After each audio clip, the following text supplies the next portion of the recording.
Shall we begin? Eu sou o Teacher Juan e hoje eu vou comentar com vocês quais os maiores erros que as pessoas cometem na hora de aprender inglês sozinho. E eu tenho certeza que o último da lista você já cometeu ou comete até hoje. Antes de mais nada, eu já quero pedir para vocês aí, se você gosta do meu trabalho, se você já me acompanha, deixa aquele like aqui na confiança, porque você sabe que o vídeo vai ser bom. E se você ainda não me segue, assiste até o final. Se você gostar do que você viu, aí sim, você vai lá, me segue, ativa o sininho para não perder nenhum conteúdo. Então, sem mais delongas, primeiro da lista aqui é conteúdo artificial. O que é conteúdo artificial? Muitas vezes quando você estuda em curso de inglês ou você compra algum livro para você estudar sozinho, você tem um material que ele é pensado para ser trabalhado de forma global. Ou seja, você vai ter situações muito cordiais, coisas muito formais. Você vai ter estruturas muito bonitinhas, muito certinhas, muito gramaticalmente coesas e corretas. E normalmente, quando você vai para o inglês da vida real, você vê que a coisa não é muito bem assim. Quantas vezes você já não deve ter ouvido alguém falar que estudou inglês durante vários anos e aí quando precisou ir para os Estados Unidos ou para algum outro país, não conseguia entender nada que o pessoal falava? Muitas vezes é por causa disso. O inglês que você aprende em cursinho, ele vai ser uma coisa muito padronizada, que é para você conseguir trabalhar com aquele material em qualquer país. Então o mesmo material que você usa aqui é o que o cara usa em Tóquio para estudar um japonês, né? Então é uma coisa muito standardized, muito padronizada, muito certinha, muito bonitinha, muito formalzinha, que ninguém usa no dia a dia.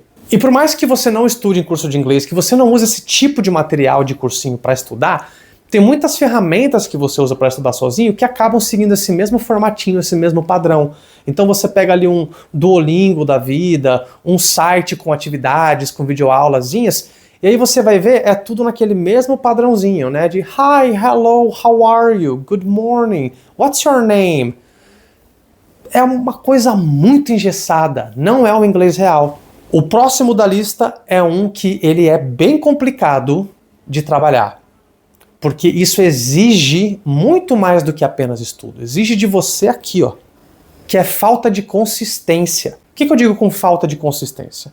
Muita gente começa a fazer coisas, não só estudar inglês, mas qualquer coisa, academia, vai aprender alguma outra coisa, um instrumento. A pessoa começa naquela motivação absurda, aquele tesão para fazer que não, que eu vou ser, eu vou aprender e tal. Dá nem 3 meses a pessoa largou aquilo. Não baseiem a vida de vocês em motivação. Tudo que você for fazer na vida, você precisa de consistência e disciplina. Disciplina para se manter focado mesmo quando você não estiver motivado. E consistência para fazer aquilo de forma frequente, sempre. Põe uma rotina de estudos para você. Você vai se propor a estudar 1 hora de inglês todo dia, de segunda a sábado? Cumpra com isso. Não falhe. Pô, não deu para estudar aqui 1 hora hoje, estuda 30 minutos. Não consegui parar para estudar nada, pega os 5 minutos que você tiver no banheiro, na privada, vai rever algum conteúdo que você estudou no dia anterior ou na semana anterior. Constância é a chave para tudo na vida. E lembre-se sempre também, aprender inglês não é necessariamente só sobre aprender coisas novas, palavras e frases novas. Muita gente comete esse erro também.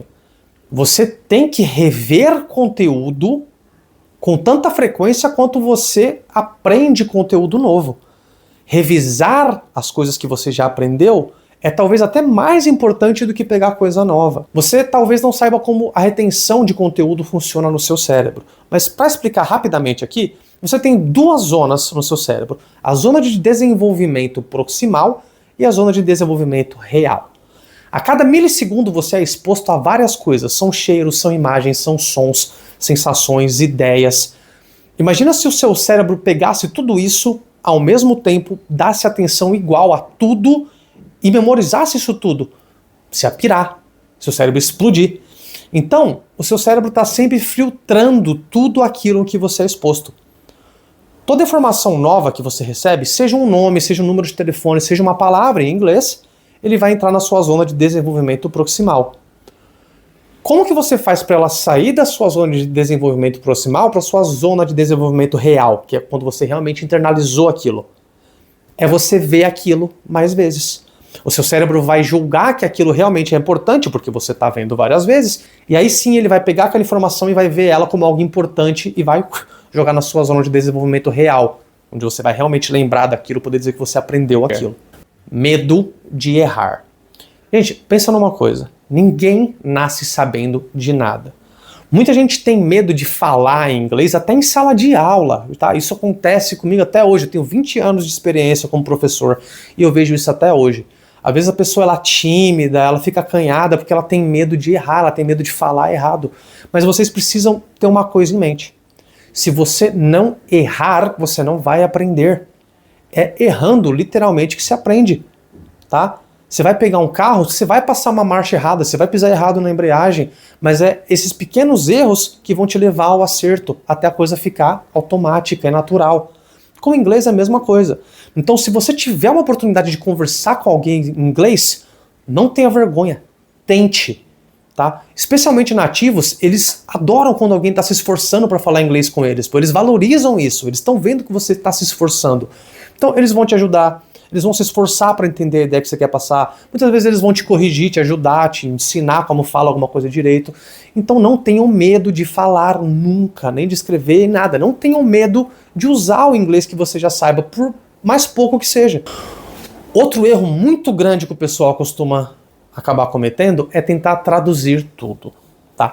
Você provavelmente já ouviu muitas vezes que você precisa pensar em inglês, que você não pode traduzir. Isso é verdade. Tá? Mas, óbvio, existe um processo até você chegar nesse ponto onde você não precisa traduzir nada, que você já pensa em inglês. Então, comece aos poucos. Primeiro, tente não se prender a cada palavrinha que você vê. Muitas vezes você está lendo um texto ali, ou você está ouvindo uma conversa, e aí você ignora tudo que você entendeu porque você quer ficar preso em uma palavra ali que você não conhece. Como se aquela palavra fosse impedimento para você entender o contexto inteiro, quando ela não é. Cuidado com isso, tá? Se foca em entender o contexto geral das coisas.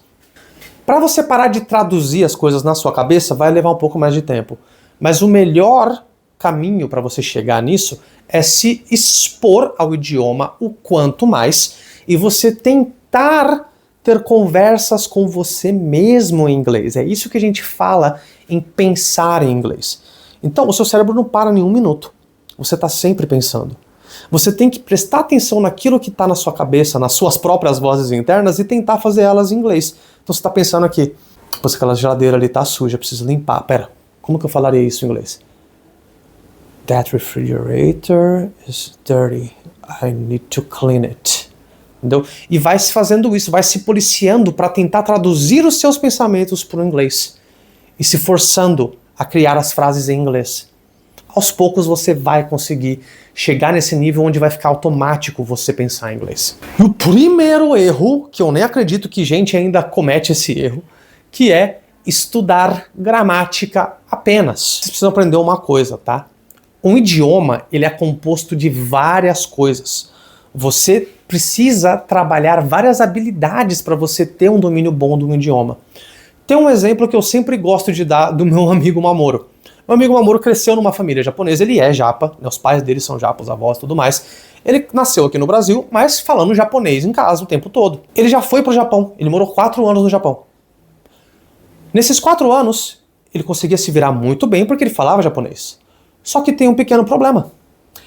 Meu amigo Mamoru, mesmo nesse contexto todo, nunca estudou japonês formalmente. Então adivinha, ele não sabe ler um kanji, um hiragana, um katakana. É bizarro. Eu lembro uma vez que eu fui na casa dele, ele tinha umas jumpers, quem não sabe aquelas coletâneas de mangá que tem no Japão, que ele trouxe de lá. E eu perguntava pra ele, por que quer dizer isso aqui, cara? Ele, sei lá, velho. Como assim? O cara morou 4 anos no Japão, a família dele só fala japonês em casa, ele fala japonês fluente, obviamente, ele não sabe ler um hiragana, um katakana, um kanji. Ele não sabe ler nada, ele não consegue ler uma palavra em japonês. Então me fala, é isso que você quer? Será que vai ser útil para você conseguir só falar inglês? Porque muita gente tem essa tara, né? Ah, eu quero falar inglês, eu quero fazer só aula de conversação. Pra quê? E se você for arranjar um emprego numa empresa onde você precisa se comunicar com as pessoas em outros países, prioritariamente por e-mail, como que você vai fazer? E se for o contrário, você só sabe ler e escrever em inglês porque você não praticou sua conversação, seu listening é ruim, e aí você arranja um emprego onde você tem que falar com um cliente gringo ali, reunião, tete a tete. Como é que você faz? Um idioma ele é composto por 4 habilidades.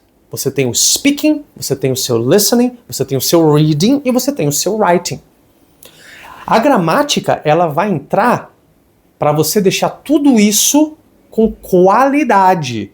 Porque outra coisa que eu sempre digo, se você pegar uma pessoa aqui no Brasil que nunca teve oportunidade de ir para a escola, nunca estudou, mas ela é brasileira, ela cresceu, nasceu aqui, teve uma vida aqui.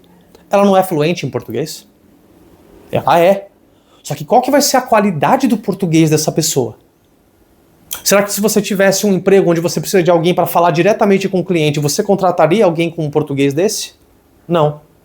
Então, por que você quer ter um inglês desse? Você quer ter inglês de mendigo? Lógico que não. Um português bom já faz diferença para você na sua carreira e na sua vida como um todo. Um inglês bom vai ser ainda melhor, vai te abrir muito mais portas. Pensa numa coisa, se você tem um currículo igualzinho de outra pessoa, um currículo excelente, os dois falam inglês, chega na hora de uma entrevista, o inglês do cara é absolutamente incrível. O seu inglês é aquele inglês feio, aquele inglês aquele inglês de mendigo mesmo. Quem você acha que vai conseguir a vaga? Pois é. Então, tente sempre estudar o idioma como um todo, tá? Melhore a sua fala, melhore o seu listening, melhore a sua escrita, a sua interpretação, leitura e a sua gramática. Tudo isso ao mesmo tempo, ok?